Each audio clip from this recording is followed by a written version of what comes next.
sida leire ko isana khongnang manan haibado hai angangai hangpa yawe ko haidi karam boidoino chena ko ado sise thangja numit se am phai ko haidi akhoi khongnang mana da ritual macha macha jawba se ai ju side khitang hek ken kum dharak pane sigi pot se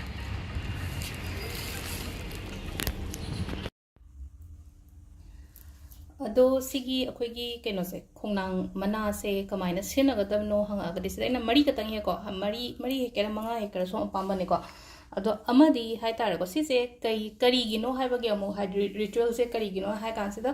hazik aigi da ayet pagumba leiba se amna hai tare khoi first ayet pa leiba am leire amana imung manung nungaina Leinaba hai tare ko relationship yam phatte haraga de ko si to bi be ai ko aduga relationship adi husband wife relationship katang na taba imung manung do shanti leitaba gumba leina ko adum bada to boy ai ba do ham bagi khoi first ke na kaino haraga sida adi mana ama katang hai tare ko sigi mana se aigi bag ta hapa aduga every saturday khuding di sindok pi do ni ko mana se de si se dum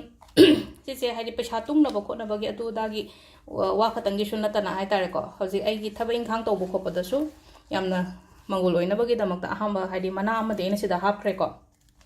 adu si se mana se thangja khuding gi sindok ka da ba aina sum hanjan hai ba se hanjan hai har pa su ko adu hanjan hai se ai gyan ta na ba ai amuka repeat to bone ko hai di thangja khuding gi hapa ga mathang gi thangja da mu sindok se bang sai mana do ai di kesu pat pa khot pa to ro ba kangjalak ba khatang oini aduna hai di si je lokthok khra ga mathang gi thangja da ko aduga amana sing tengkot ama lobi na ko sing tengkot se da mana se ama khatang or hai di phangdre na khala je yamna hai di hek pa khopa pharak tai khole na ko ama hapkera ani hapkera ahum hapkera ko sigi je tingbi re na ko tingba se kyam kuina bhaw tingga dabno hai kan se da khoigi 30 minutes ko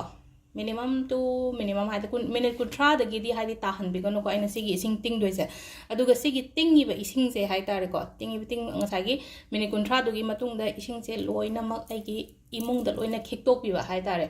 haidi husband wife relationship yam phatte en haraga di ko haidi even phamung da phawa hai tare ko phamung da phawa haidi clockwise direction da hai tare ko clockwise direction da an haraga di kamaina no hai kan se da suppose si phamung ne na khala se phamung se mamang oli ne ba se ado aina ising je tawraga som dagi sumaina khiktok pi ba hai tare ko phamung se aduga animak ta dum tawiyo ko si sima leire ado haidi sina husband wife oi kre ko aduga atopa imung atopa akhoi gi na kai tawi akhoi ka du dum loina mak khiktok pi ba aduga arem bai singa managa se mapanda konong da kai da langthok pi ro ko adu si sima su thangja khuding ge dum tawi ba yai ko ado sida leire haidi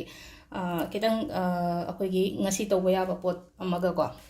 thank you